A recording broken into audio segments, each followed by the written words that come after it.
Welcome. Today, we'll be talking about friction and its effects. By the end of this topic, you should be able to define friction, state the types of friction, explain the coefficient of friction, list the advantages and disadvantages of friction, and state various methods of reducing friction. Friction is a force. I need you to underline this and take notice of this, that friction is a force. Anytime you hear about friction, what should come to your mind is that friction is a force. That's the first point you need to hold to yourself. Okay, so what does this force do? Friction is a force which opposes the motion of two objects that are in contact with each other. Anytime we have a body move over another body, friction exists between the surface of separation of these two bodies. As they move over another, force of friction tends to oppose their motion, tends to slow them, tends to restrict their movement. So that's what friction is. The force, the opposing force, right, that resists the motion of an object over another object. Anytime two objects are in contact, like I said before, friction must exist between the two of them, so long as there is movement.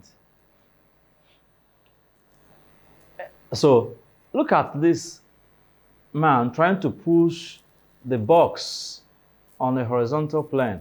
As he's pushing forward, force of friction that exists between the box and the ground on the platform on which the man is pushing it is tending to oppose the sliding motion of the box. It's trying to say, no, this box, you'll not go anywhere. So that's how friction. So if motion is in this direction, friction will be in a direction opposite to the motion. Okay, so that is it. Friction acts in a direction that's opposite to motion. Please take note of that. If you are moving this direction, friction will tend to move this direction because it opposes the motion. If the motion of the body is in this direction, friction will act in the direction opposite to that motion. We have basically two types of friction. We have static friction. You don't want to call it static friction. We have static friction, sorry. We have dynamic friction. Like I said, don't want to call it static friction. You can call it stationary friction. You don't want to call it dynamic friction. You can call it sliding friction. Okay, so what exactly is static friction? When we say friction is static, what exactly are we talking about? Static friction is the maximum force that must be overcome just before a body starts moving over another body. For example, look at this block here on the screen. If you apply a force on this block, you must overcome the static friction of this block. That is to say, the force you apply on this block must be sufficient enough to at least be greater than the weight of this block just before this block begins to move. So that force, the maximum force that's applied on this block just before this block begins to move, is the static friction of this block. Until the static friction is overcome, this block will not move. It will remain stationary. It will remain at a place, no matter the force you apply. Unless you overcome the static friction, the body will not be in motion. So for a body to slide over, for this block to slide over this table, its limiting friction, its starting friction must be overcome. If it's not done, no motion will be achieved. The second is sliding friction. Like I said, I don't want to call it sliding friction. You can call it dynamic friction. So, what is sliding friction? Sliding friction is a force that must be overcome for a body moving over another object to remain in motion. You see, if we have a truck or a bus stationary, it takes a greater force from the engine to start the motion of the object because you have to overcome the limiting frictional force of that bus. But once the bus is set in motion, you require less force for it to continue to move. And this force that is required to maintain the motion of the moving bus on the floor, all right, is what we call the sliding limiting frictional force. If you don't overcome it, the bus will slow down and stop. So if a body is already in motion, the friction that exists between the two surfaces as they move over another is the sliding limiting frictional force or dynamic friction. I hope you understand the difference between sliding limiting frictional force and limiting frictional force. Before a body starts moving, you have to overcome the limiting frictional force before it moves. Otherwise, the body will remain stationary. Now, if a body is already in motion, the force that you must overcome to keep the body moving is the sliding friction. Coefficient of friction. Coefficient of friction is simply the ratio of the frictional force that tends to oppose the motion of the object to the normal reaction which acts to press the two surfaces together. Let me explain to you what I mean by normal reaction and the frictional force. See this block here, for example. You agree with me that as this block is on this platform, the weight of the block is acting along this direction.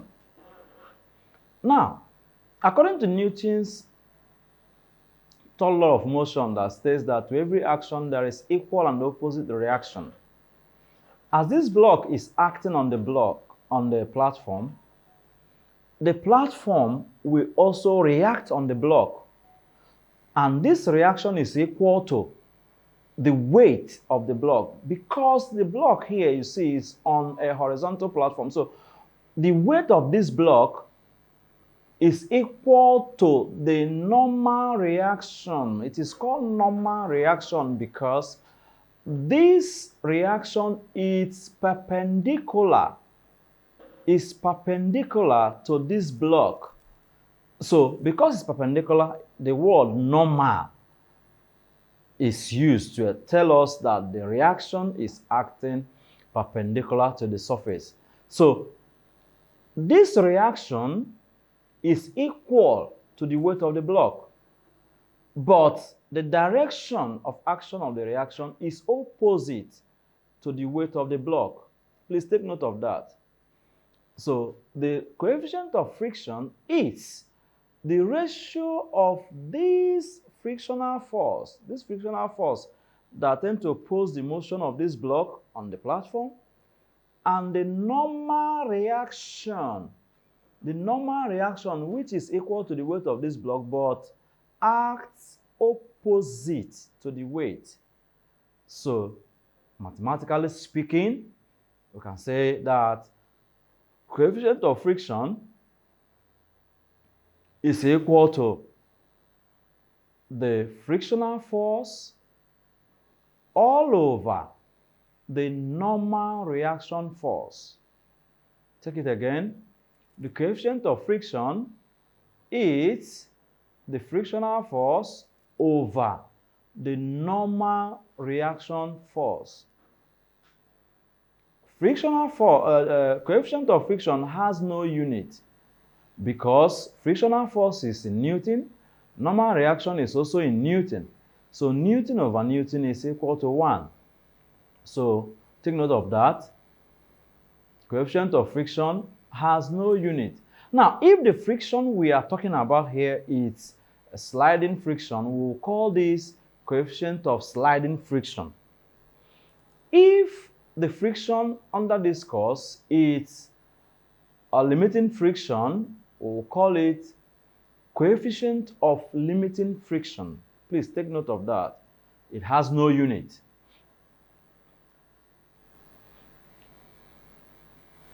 Advantages of friction.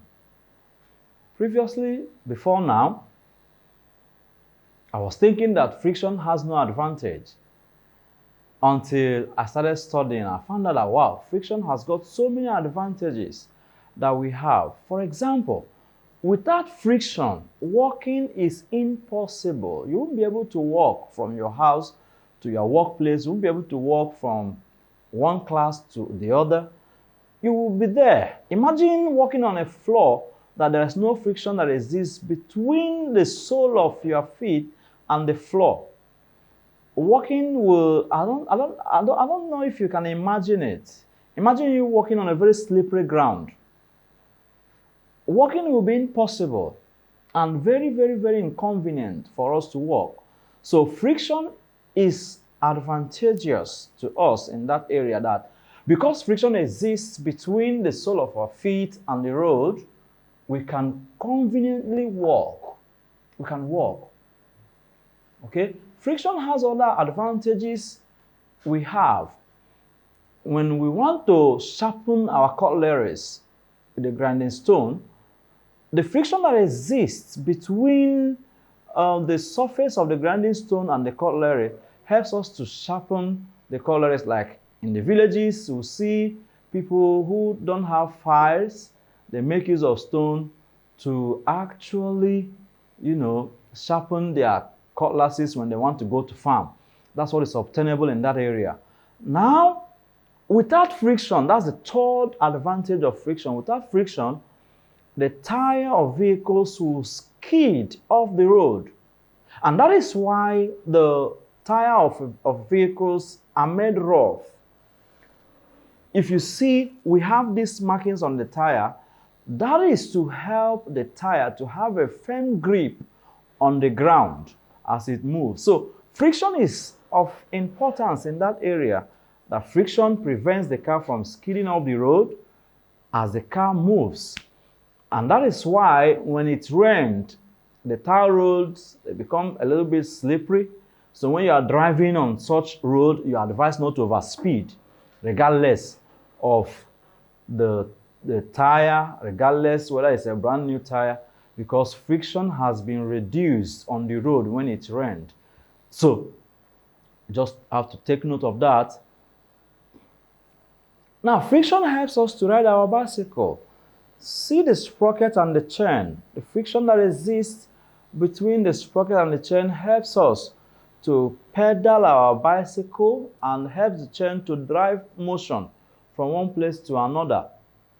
So in the event where there is no friction, we won't be able to comfortably handle that. Although the friction there should not be the one that will restrict or prevent totally the movement of the chain on the sprocket.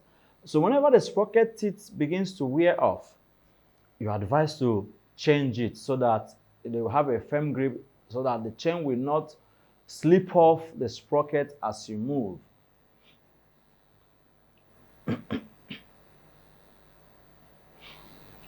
Now, in woodwork, if you fasten any nail in woodwork, that's the fourth advantage of friction, if I'm not mistaken.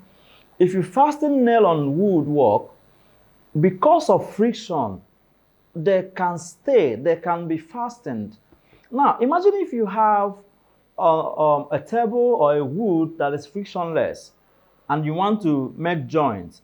The moment you use nail on it, the moment you drive in nail on it, they'll just spring out like that. So friction helps the nails and the screws to remain in place after they are fastened in place.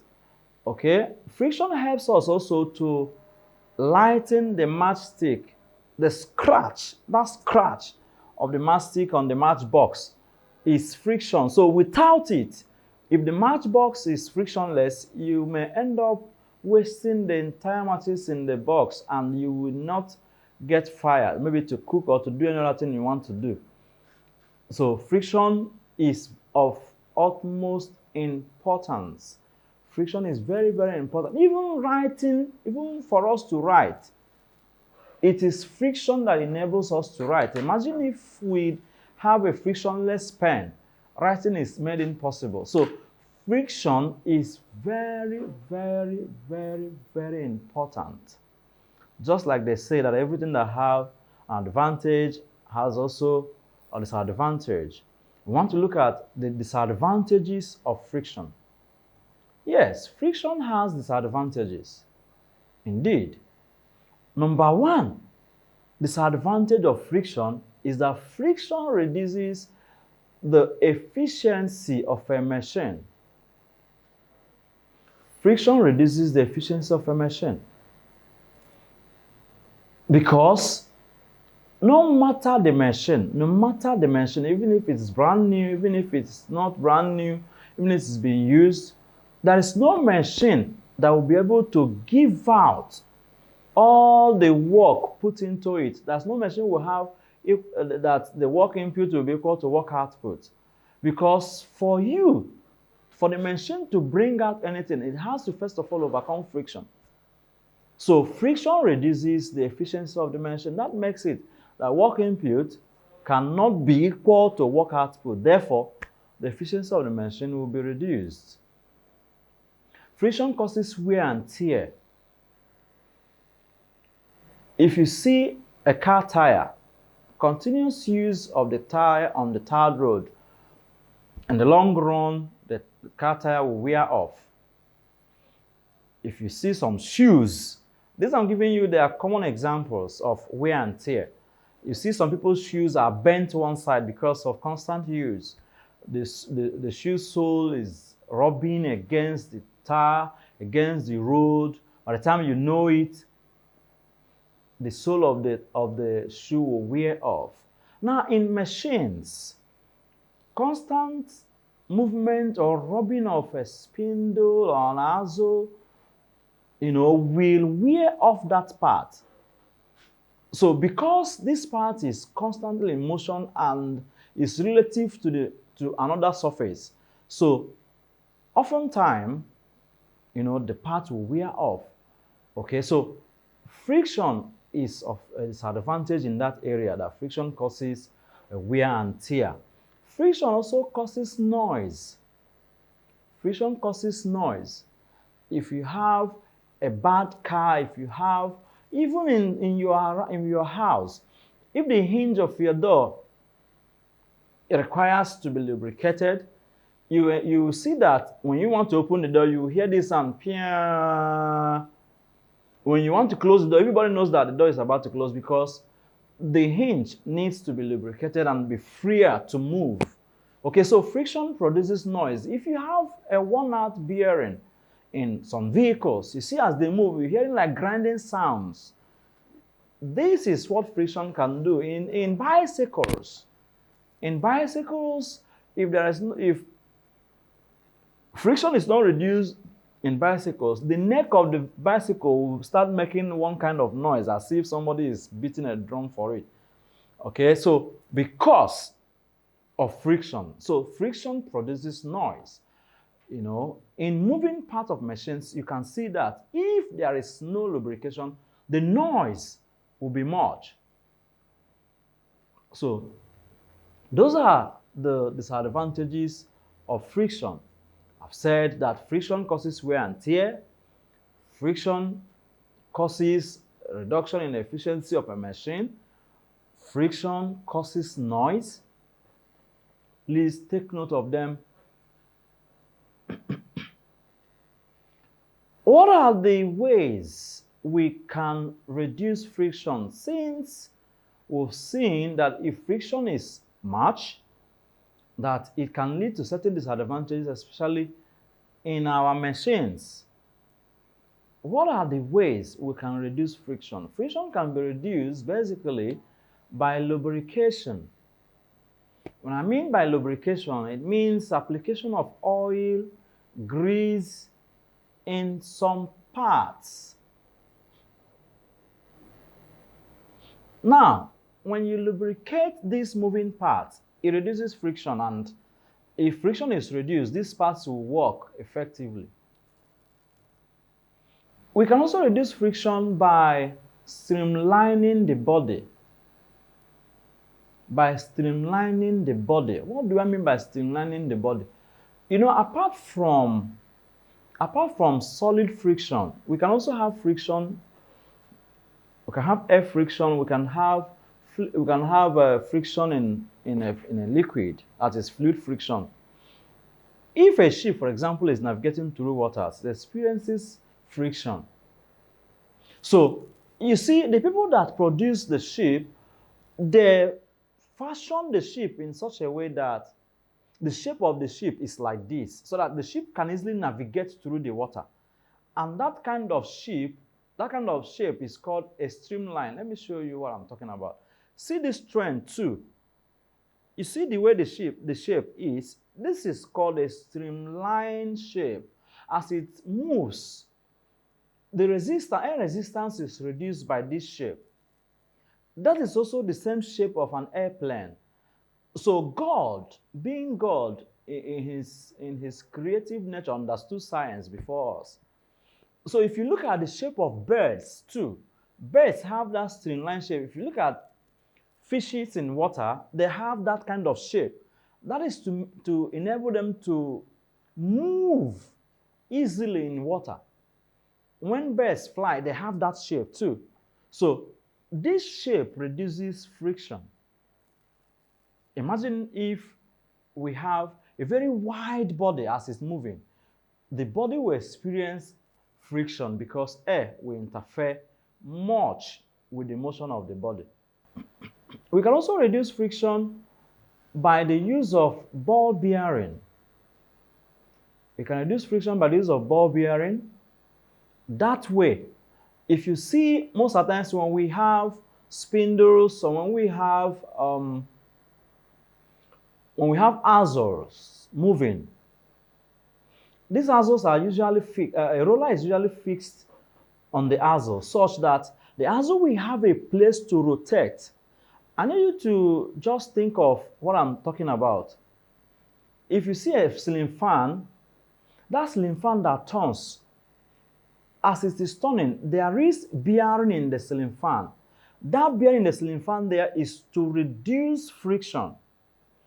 Once that bearing is getting bad or it needs to be lubricated, you start hearing noise. As the fan is turning, you'll be hearing very cranking noise because the bearing needs to be lubricated or replaced totally. So we can reduce friction also by the use of ball bearing. We can also reduce friction by the use of roller. By the use of roller, we can reduce friction by the use of roller. So these are basic ways we can reduce friction.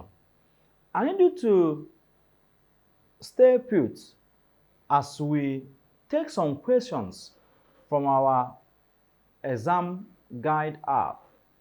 Like I said, constant practice will improve every student. And what is the best way of doing that? Is by getting yourself equipped with the best app, which is ExamGuide app. This ExamGuide app provides students with the ability to practice past questions for their basic examination. And trust me, using this app will put you ahead of your mates in class. Let's go there. Let's get down. Like we've talked about friction, let's attempt some questions from ExamGuide and see how it helps us to prepare. The lubricant commonly used in transmission system is A. Diesel, B. Gear oil, C. Grease, D. Hydraulic, E. Kerosene. Transmission system here means gear system. So which lubricant do we need for gear system? Option B is the right option, which is gear oil.